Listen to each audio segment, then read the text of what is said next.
In 1258, the city of Baghdad burned. The waters of the Tigris River ran red with the blood of thousands of victims. The Mongols, under the command of Hulagu Khan, grandson of the legendary Genghis Khan, had just conquered the capital of the Abbasid Caliphate, one of the most important cultural and intellectual centers in human history. Libraries that held centuries of knowledge were destroyed. The House of Wisdom, where scholars of all religions gathered to discuss philosophy, mathematics, and astronomy, was reduced to ashes. The last Abbasid caliph was brutally executed, rolled in a carpet and trampled by horses, as the Mongols believed it was bad luck to spill royal blood directly on the ground. The Islamic world was in a state of utter shock. The city that had been the beating heart of civilization for over 500 years now lay in ruins. But this was not just another Mongol conquest. It was the continuation of a campaign of terror that had begun decades earlier on the steppes of Central Asia. The Mongols were not simply conquerors. They were a force of nature, a military machine so efficient and brutal that it seemed unstoppable. They had destroyed millennia-old empires, decimated entire populations, and created an empire that stretched from the Pacific coast to the borders of Eastern Europe. Cities that dared resist were utterly annihilated, their populations massacred to the last man, woman, and child, as a warning to others who would consider challenging Mongol power. The very word Mongol had become synonymous with inevitable destruction. Now, after the fall of Baghdad, the Mongols turned their eyes westward. Syria lay in their path. Aleppo fell quickly, followed by Damascus. The ancient cities that had witnessed the rise and fall of empires over millennia now bowed before the horsemen of the steppes. Hulagu Khan sent ambassadors to Egypt with a clear and terrifying message. The letter stated that the Mamluk Sultan must submit immediately or face the same fate as all those who had dared resist the Mongols. The message left no room for interpretation. It was either total submission or complete annihilation. If you're enjoying this content, subscribe to the channel and comment below what time you watched this video. Let's continue this incredible story. Egypt, ruled by the Mamluks, was in an extremely delicate position. The Mamluks were a unique military class in history. The word Mamluk literally means slave, but these were no ordinary slaves. They were elite warriors, purchased at a young age, usually from regions such as the Caucasus, Anatolia, and the Black Sea steppes. These boys were taken to Egypt, converted to Islam, and subjected to rigorous military training that lasted years. They learned not only the arts of war, but also received education in administration, politics, and religion. When they completed their training, they were freed and became members of an extremely loyal and cohesive military elite. The fascinating paradox was that, although technically freed, they remained united by bonds of loyalty stronger than any chain. They formed a military brotherhood that eventually seized power in Egypt and established its own dynasty. The leader of the Mamluks at that critical moment was Qutuz. He had recently assumed power under turbulent circumstances. Following the death of the previous sultan, Qutuz was himself a refugee. He had been captured as a child during the Mongol invasions of Central Asia and sold into slavery. Ironically, the man who would now face the Mongols had lost everything to them as a young man. His family had been killed, his homeland destroyed, and he had been dragged into a life of slavery. But through the Mamluk system, he had transformed from a slave into one of the most formidable warriors of his generation, and was now the Sultan of Egypt. Few men in history understood the Mongol threat better than Qutuz. He had no illusions about what was to come. When the Mongol ambassadors arrived in Cairo with their demands for submission, the Mamluk court was divided. Many advisors argued that resistance would be suicidal. After all, what had happened to all the others who tried? The Khwarezmian Empire, one of the most formidable powers in Central Asia, had been utterly destroyed. The Jin dynasty in China had fallen after decades of bloody resistance. The Principality of Kiev and other Russian lands had been devastated. Poland and Hungary had been invaded and were only spared total conquest because the Mongols decided to return to Asia after the death of the great Khan. Empire after empire, army after army, had all been crushed under the hooves of Mongol horses. Why should Egypt be any different? But Qutuz made a decision that shocked many. He had the Mongol ambassadors executed. In medieval diplomacy, Killing ambassadors was considered one of the greatest possible violations of international norms. It was an act that guaranteed all-out war, with no possibility of negotiation or mercy. The Mongols were particularly sensitive to such offenses. When the Shah of the Khwarezmian Empire had executed Mongol merchants and ambassadors decades earlier, Genghis Khan personally led a campaign of revenge that resulted in the complete destruction of that empire. Qutuz knew exactly what he was doing. He was burning all bridges. There would be no submission, no negotiation, no retreat. It would be victory or death. By executing the ambassadors, Qutuz was sending a message not only to the Mongols, but also to his own people. They would fight come what may, but Qutuz was no fool. He knew that mere courage would not be enough against the Mongols. History was replete with courageous warriors who had been slaughtered by the armies of the steppes. The Mongols didn't win simply because they were ferocious. They won because they were extraordinarily well organized, disciplined, and tactically superior. To defeat the Mongols, the Mamluks would need more than bravery. They would need strategy, intelligence, and above all, they would need to use the Mongols' own weapons and tactics against them. To understand the magnitude of the challenge the Mamluks faced, we must understand exactly what made the Mongol army so devastatingly effective. The Mongols had revolutionized warfare in ways the world had not seen since the time of Alexander the Great. Their army was built around cavalry archers, a lethal combination few enemies knew how to counter. Every Mongol warrior was essentially a highly trained mounted archer from childhood. Mongol children learned to ride before they could walk properly, and began training with archery at the age of 4 or 5. By 15, a young Mongol was already a veteran in terms of equestrian and archery skills. The Mongol composite bow was a masterpiece of engineering. Made of wood, horn, and sinew, bonded in layers and left to cure for years, this bow could fire arrows over 200 meters with lethal force. But the true genius lay in how the Mongols used it. They could fire with deadly accuracy while galloping at full speed, turning in the saddle to fire backward, a technique known as Parthian shooting. Picture the scene. An enemy army advances confident of its numerical superiority. Suddenly the Mongols appear, a cloud of horsemen rapidly approaching. The enemy prepares for close combat, but before they can engage, the Mongols unleash a devastating volley of arrows and immediately retreat. When the enemy tries to pursue, the Mongols fire backward as they flee, inflicting even more casualties. This cycle of attack and retreat could continue for hours, bleeding the enemy until their formations disintegrate in frustration and exhaustion. But Mongol tactical superiority went far beyond their individual combat skills. They had developed a military communication system centuries ahead of its time. Using flags, drums, and even special arrows that whistled as they flew, Mongol commanders could coordinate the complex movements of thousands of horsemen in the midst of battle. Their formations could split, reform, flank, and execute pincer maneuvers with a precision that left their enemies completely baffled. While European and Middle Eastern armies often fought as disorganized masses of individual warriors seeking personal glory, the Mongols operated like a perfectly coordinated machine. Mongol military intelligence was equally impressive. They sent spies and reconnaissance long before their major campaigns. Mongol merchants traveled through the lands to be invaded, mapping routes, identifying strongholds, and assessing the strength of enemy armies. By the time they finally attacked, the Mongols already knew more about the enemy territory than many of the defenders themselves. They studied their adversaries' weaknesses, exploited political divisions, and used psychological warfare to devastating effect. The Mongol reputation for brutality was, in part, a deliberate weapon.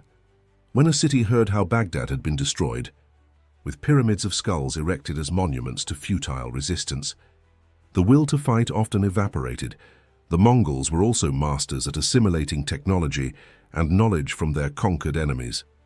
When they invaded China, they captured engineers and learned the art of siege warfare. Suddenly, a steppe people who traditionally avoided walled cities were using catapults, siege towers, and even primitive explosives. Chinese, Persian, and Arab engineers were forced to serve in the Mongol armies, bringing with them centuries of military knowledge. This adaptability made the Mongols even more dangerous. They had no pride to prevent them from adopting their enemies' best practices. If something worked, they incorporated it immediately. Furthermore, Mongol logistics were revolutionary. Each Mongol horseman traveled with several spare horses, usually 4 or 5. This meant they could cover enormous distances without tiring their mounts. While traditional armies marched about 15 to 20 kilometers per day, the Mongols could easily cover double or triple that distance. They lived on dairy products, dried meat, and horse blood when necessary, requiring far fewer supplies than conventional armies. This mobility and self-sufficiency allowed them to appear in places the enemy never expected and disappear before reinforcements could arrive. It was mobile warfare brought to perfection. So when Qutuz and the Mamluks looked north to Mongol-occupied Syria, they knew they would face not just an army, but an entire war machine honed over generations. However, the Mamluks had some crucial advantages that other Mongol adversaries lacked. First, they themselves were elite warriors, specialized in mounted combat. Unlike feudal European armies or Middle Eastern infantry formations, the Mamluks were professional horsemen who trained constantly. They practiced horse archery, mounted spear and sword combat, and complex cavalry tactics.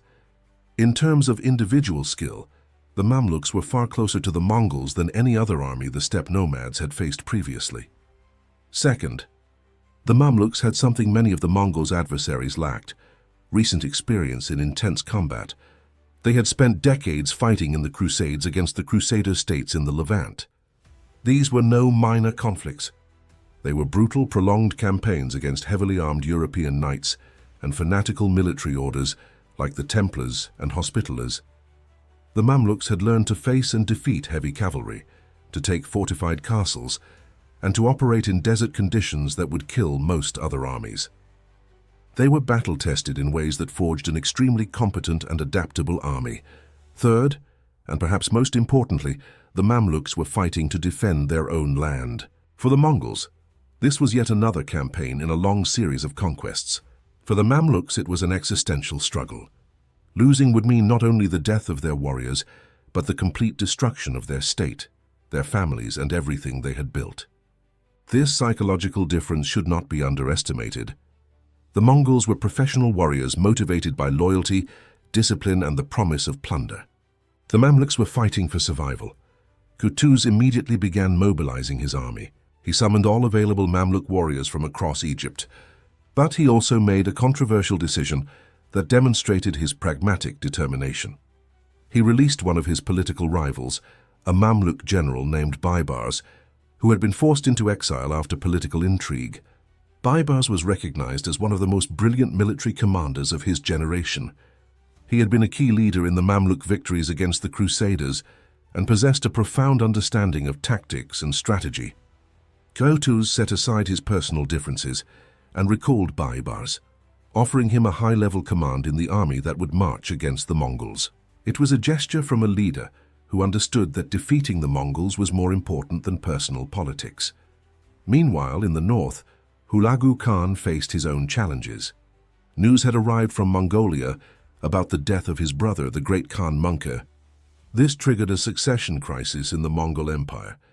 Hulagu, as one of the most powerful princes in the family, had a stake in the dispute. He decided to return to Mongolia with the bulk of his army, leaving only a force of about 20,000 men in Syria, under the command of one of his best generals, Kitbuka. Kitbuka was a veteran of the Mongol Wars and a highly competent commander. He was also a Nestorian Christian, which added an interesting dimension to the conflict, as some local Christians in Syria initially saw the Mongols as potential allies against the Muslims. 20,000 Mongol horsemen were still a formidable force, but significantly smaller than the more than 100,000 Hulagu had commanded in the conquest of Baghdad. More importantly, it meant the Mamluks would not be facing the full force of the Mongol Empire, but rather an expeditionary force. The odds still favored the Mongols based on their reputation and track record, but the margin had narrowed considerably. Qutuz assembled some 20,000 Mamluk warriors, with perhaps another 10,000 auxiliaries from Bedouin Arab tribes who had joined the cause. The numbers were roughly even, a rarity in Mongol engagements, where they often prevailed despite being outnumbered. In the summer of 1260, the Mamluk army marched out of Egypt and into Sinai. The march itself was a formidable logistical challenge. Crossing the Sinai Desert with an army of 30,000 men and tens of thousands of horses required careful planning. Water wells needed to be identified and protected. Supplies needed to be transported through arid terrain. But the Mamluks were veterans of desert operations, and the march proceeded in an organized manner. When they reached Palestine, Qutuz made a crucial strategic decision. Instead of advancing directly into Mongol-held territory in Syria, he sought a battlefield that favored his tactics. He chose a valley called ʿAin Jalut, meaning Spring of Goliath, a biblically resonant name located near the modern city of Nazareth. The valley had specific geographic features that Qutuz planned to exploit. It was surrounded by hills and had limited room for large-scale maneuvers. This would partially neutralize the Mongol advantage in long-range mobile warfare. The Mongols were masters of using vast open plains for their flanking and encirclement tactics. In more confined terrain, their options would be more limited. Furthermore, the valley had vegetation and terrain features that would allow part of the Mamluk army to hide and prepare ambushes. Qutuz then implemented a bold psychological strategy. He sent a smaller advance force, commanded by Baibars, to provoke the Mongols and lure them into the valley. This was an extraordinarily risky move. If the Mongols suspected a trap, they could simply refuse battle on disadvantageous terrain. Worse, if Baibars' force were annihilated before they could retreat into the trap, the plan would fall apart. But Qutuz bet correctly on Mongol confidence. Kitbuka, upon hearing that a Mamluk army had entered Syria, immediately mobilized his forces to intercept them. The Mongols had never lost a major pitched battle. They had no reason to fear the Mamluks, who were just another enemy in a long line of defeated adversaries. Early in the morning of September 3, 1260, Baibars' advance forces encountered the Mongols near ʿAin Jalut. As planned, Baibars engaged the Mongols in skirmishes, exchanging arrows and making small charges before retreating. The Mongols, recognizing what appeared to be a retreating enemy, pursued. This was a tactic the Mongols knew well, having used it frequently. Feigning retreat to lure the enemy into a trap was a favorite Mongol maneuver.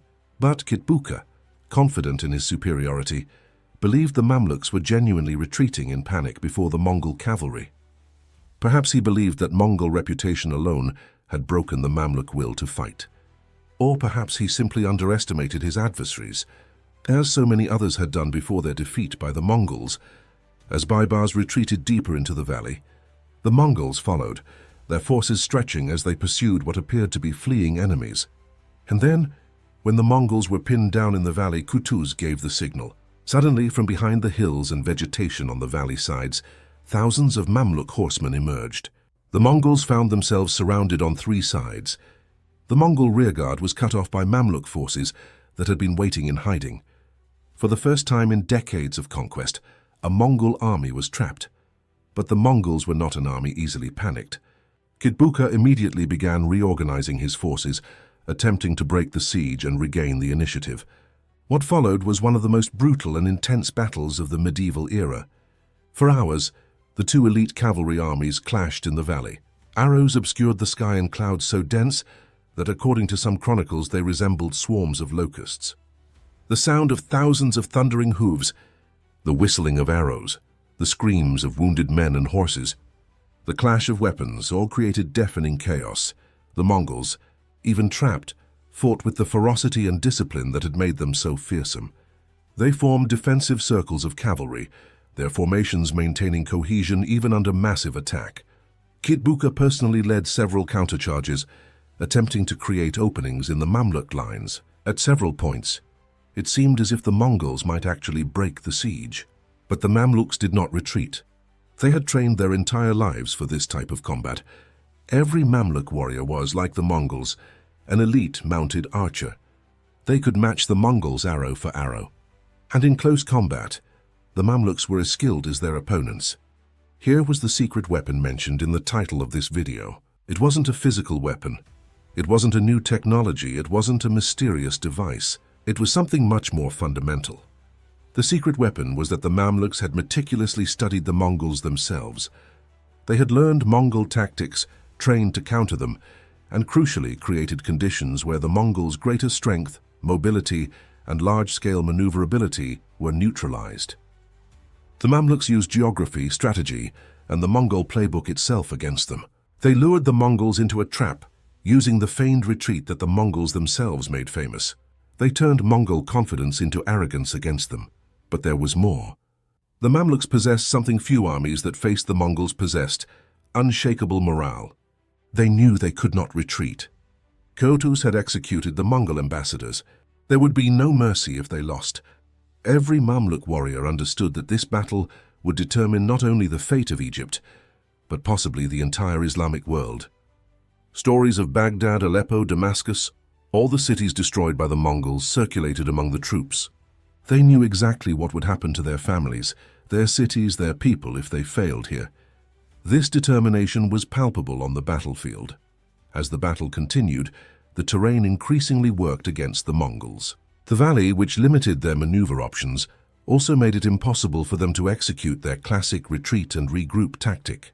They were trapped in a grinding battle, exactly the kind of fighting they usually avoided. The Mamluks, on the other hand, were fighting exactly as they had planned. Their lines held firm, their reserves were committed at the right moments, and their discipline remained intact, even under the intense pressure of combat against the Mongols. Qutuz demonstrated exceptional leadership throughout the battle. Reports say that at a critical moment, when part of his line appeared to be faltering under a particularly fierce Mongol charge, he removed his helmet so everyone could see his face and shouted, "Wa Islama!" "Oh, my Islam." He then personally led a charge to stabilize the line. Seeing their commander, the Sultan himself, fighting alongside them, inspired the Mamluk warriors to stand firm. This was no battle commanded from afar by nobles secure on some distant hill. It was a desperate struggle where leaders bled alongside their men. As the day progressed, the battle turned decisively against the Mongols. Their casualties mounted, their formations disintegrated under the relentless pressure, and their strategic options narrowed. Kitbuka, recognizing the battle was lost, attempted to mount a final defensive position. According to some sources, when offered surrender, he scornfully refused, saying he would rather die than surrender. Kitbuka was killed in the ensuing battle, fighting to the bitter end. With the death of his commander, Mongol resistance finally disintegrated. Some Mongol warriors managed to escape the onslaught, fleeing north, but most were killed or captured. When silence finally descended on the ʿAin Jalut valley that night, the impossible had happened. The Mongol army, which had been considered invincible for over 50 years, had been destroyed in open battle. The bodies of thousands of Mongol warriors, men who had conquered from China to the gates of Vienna, lay scattered throughout the valley. The legend of Mongol invincibility had been shattered. What this meant for the world is difficult to overstate. News of the victory at ʿAin Jalut spread like wildfire throughout the Islamic world. Cities that had surrendered to the Mongols suddenly rose in rebellion. Mongol garrisons in Syria were attacked and massacred. Within weeks, the Mongols were driven out of Syria and forced to retreat to Mesopotamia. The Mongol advance westward had been permanently halted. Never again would the Mongols attempt to conquer Egypt or advance further south in the Middle East. From a long-term historical perspective, ʿAin Jalut is one of the most significant battles in world history. Had the Mamluks lost, it is entirely possible that the Mongols would have conquered Egypt, destroyed Mecca and Medina, Islam's holiest sites, and potentially advanced into North Africa.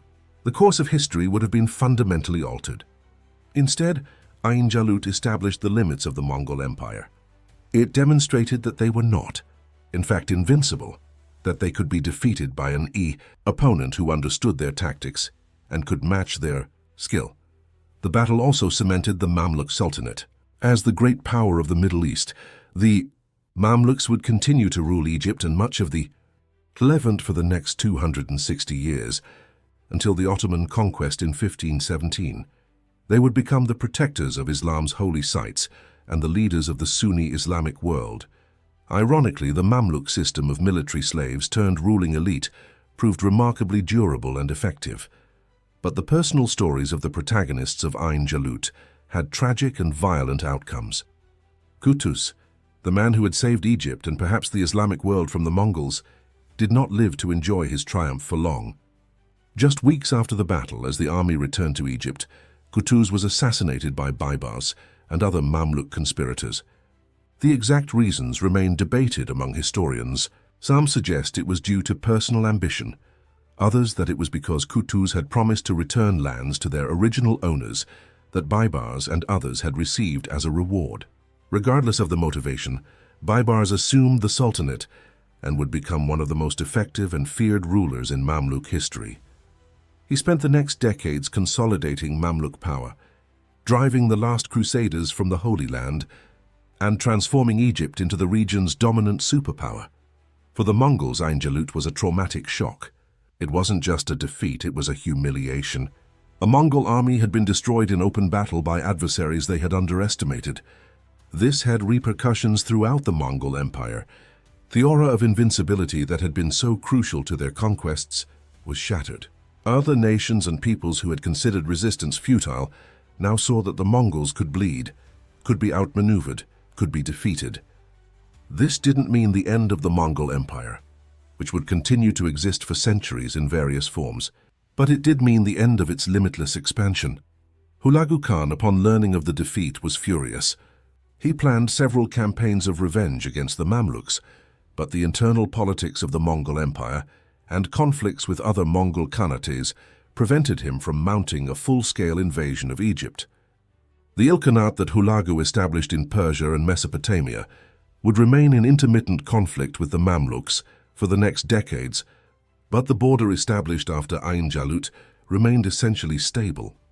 The two states warred, negotiated, and sometimes even traded, but the Mongols were never able to reverse the outcome of that fateful battle in September 1260. The Mamluk victory had profound cultural and religious consequences. For the Islamic world, traumatized by the fall of Baghdad and the destruction of the Caliphate, ʿAin Jalut was a redemption. It demonstrated that God had not abandoned Muslims, that jihad could still be victorious against seemingly invincible enemies. The Mamluks became heroes throughout the Islamic world, celebrated in poems, chronicles, and folk tales. Baibars, in particular, became a near-legendary figure. The warrior sultan who had helped defeat the Mongols and then drive out the Crusaders. Stories of his exploits, some real and many exaggerated or invented, circulated for centuries. The battle also had significant implications for the region's Christians. Many local Christians, particularly Armenians and some Syrians, had initially collaborated with the Mongols, hoping they would destroy their Muslim rulers and perhaps restore Christian rule in the Holy Land. The fact that Kitbuka was Christian had encouraged these hopes. After ʿAin Jalut, these collaborators faced severe retaliation from the Mamluks. Christian communities were attacked, churches were destroyed, and many Christians were killed or forced to flee. Relations between Muslims and Christians in the Middle East, already strained by the Crusades, deteriorated further. The dream of a Mongol-Christian alliance against Islam died in the sands of ʿAin Jalut. For the remaining Crusader states along the Levantine coast, ʿAin Jalut was a disaster in disguise. Some Crusaders had secretly hoped that the Mongols would destroy Muslim power in the region, leaving them as the sole heirs. Instead, the Mamluks emerged as the dominant power, and now turned their attention to eliminating the last vestiges of the Crusader presence. Baibars launched a series of brutally effective campaigns against Crusader cities and castles. Fortresses that had withstood generations of Muslim attacks fell to the Mamluk armies. Antioch was captured in 1268.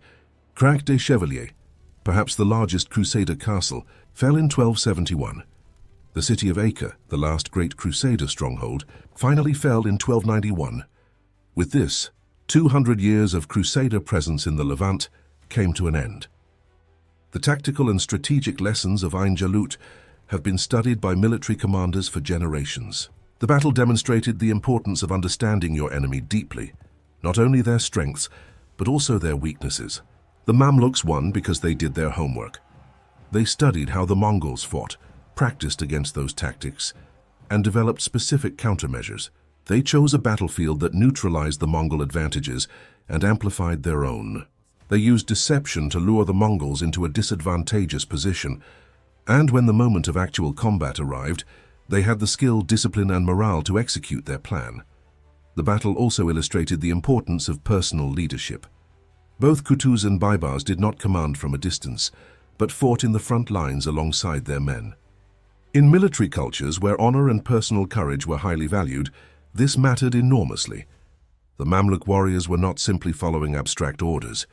They were following leaders who shared their dangers. This personal connection between command and troops was a significant force multiplier, especially in a battle as desperate as ʿAin Jalut. Another fascinating aspect of the battle is how it demonstrates that even seemingly perfect military systems have vulnerabilities.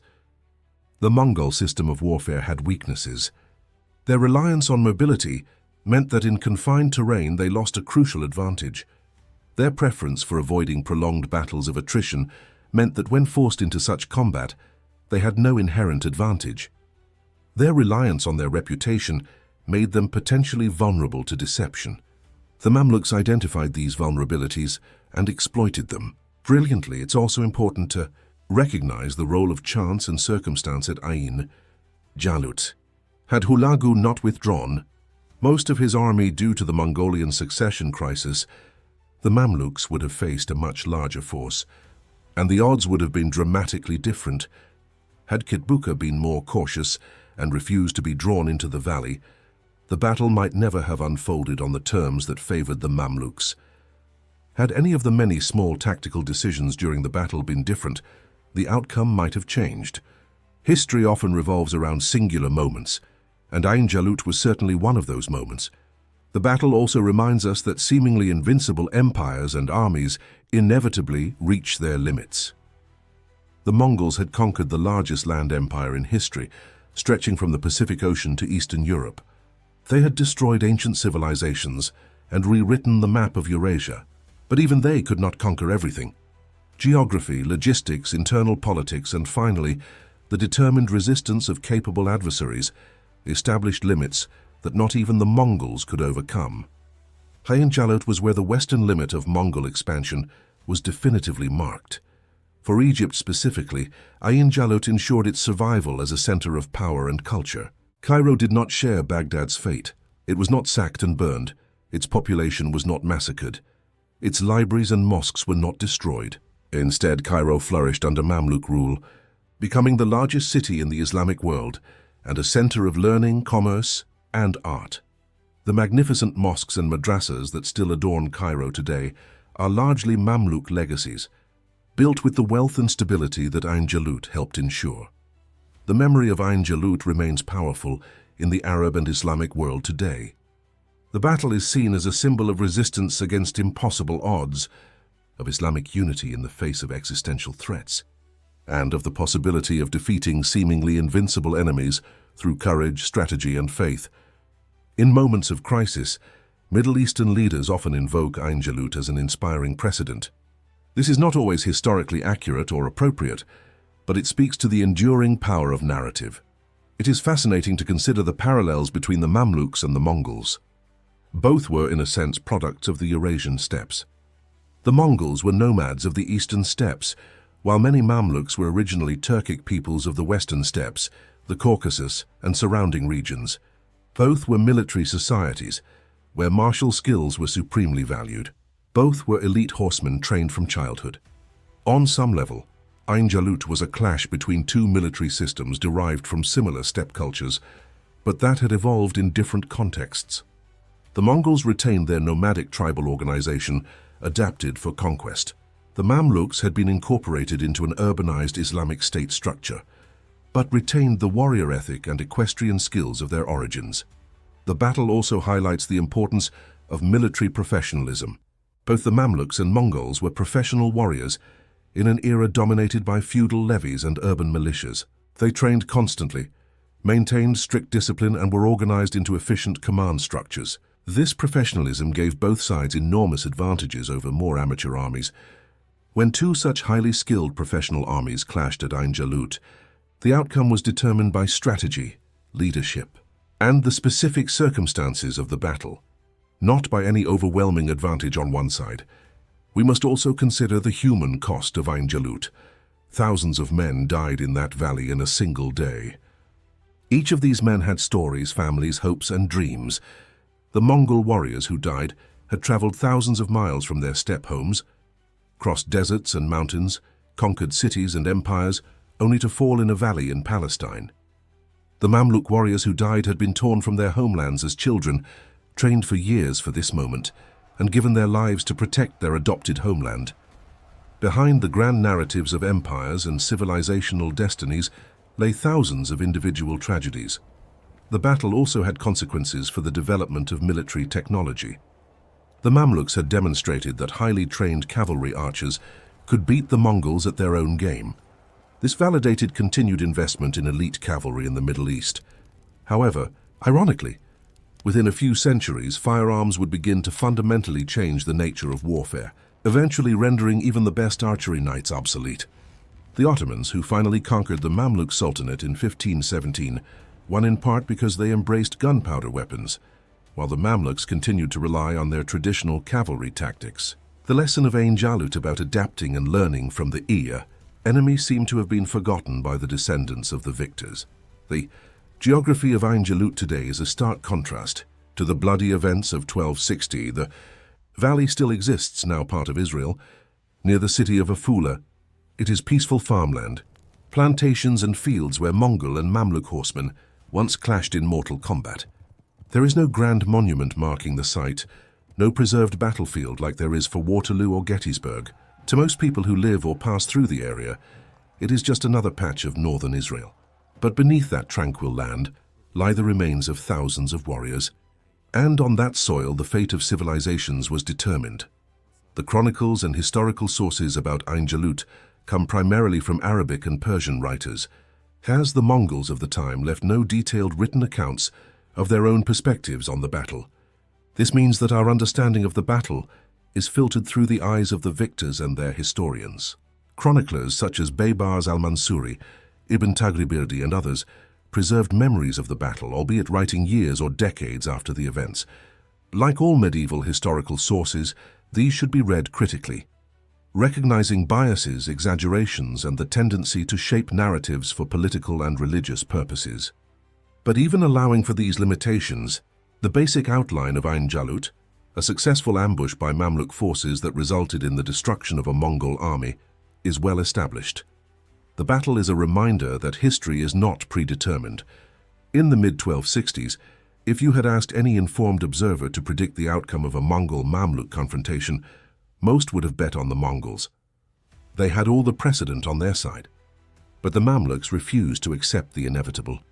They studied, planned, took risks and fought, and against all odds they won.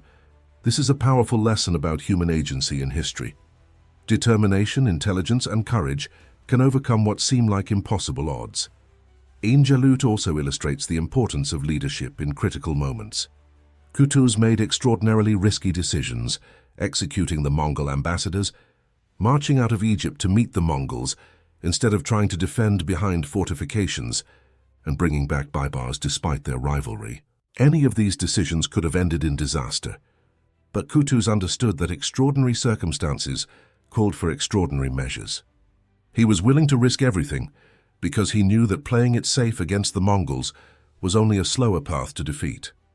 Effective leaders in crises are those who can assess situations clearly, make difficult decisions, and inspire others to follow them even when the path forward seems impossible. The battle also highlights the role of information and intelligence in warfare. The Mamluks understood their enemies because they studied them carefully. They knew how the Mongols fought, how they made decisions, and what tactics they used. This knowledge allowed them to create a strategy specifically designed to exploit Mongol weaknesses. In contrast, the Mongols appear to have underestimated their adversaries, treating the Mamluks as just another medieval army that would be easily defeated. This information asymmetry contributed to the outcome. In warfare, as in many human endeavors, knowledge is power. ʿAin Jalut was also a turning point for Mamluk identity. Before the battle, the Mamluks were a military elite who had seized power in Egypt, but their legitimacy was not fully established. After ʿAin Jalut, they were the saviors of Islam, the warriors who had done what no one else could, defeat the Mongols in open battle.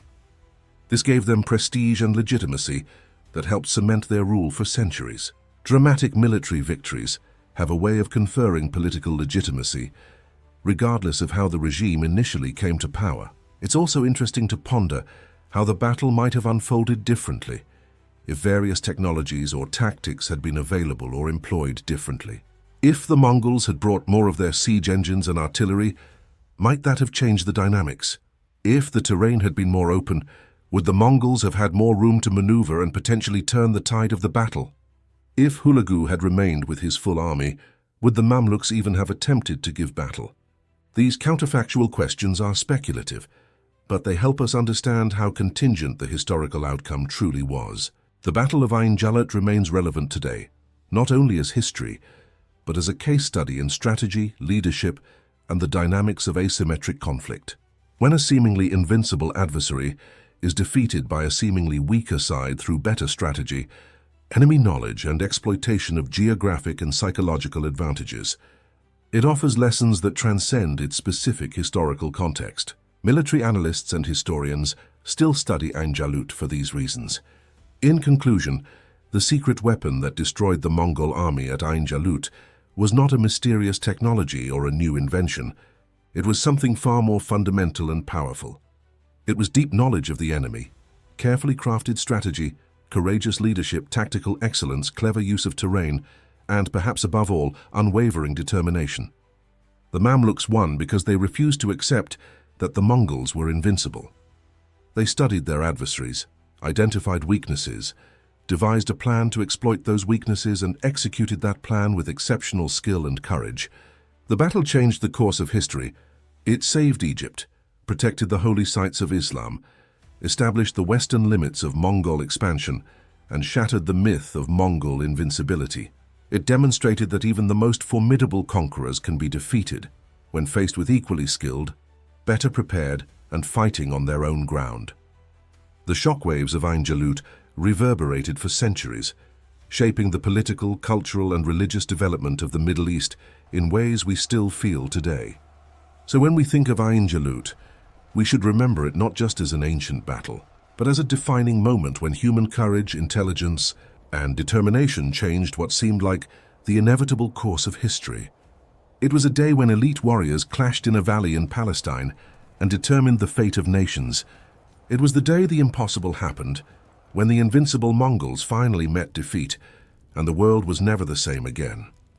For the Mamluk warriors who fought that day, and for millions of Muslims who received news of the victory in the weeks and months that followed, Ḥain Jalut was seen as more than a military victory. It was a manifestation of divine will, proof that the Lord God had not abandoned the faithful in their darkest hour. When Qutuz shouted Wa Islama in the heat of battle, it was not just a battle cry. It was an invocation of faith, a call to the Lord God to bear witness to the struggle of his people. For those who believed, the victory at Ḥain Jalut was not simply the result of superior strategy or martial skill, but a blessing granted by the Lord God to those who remained steadfast in their faith in the face of impossible odds.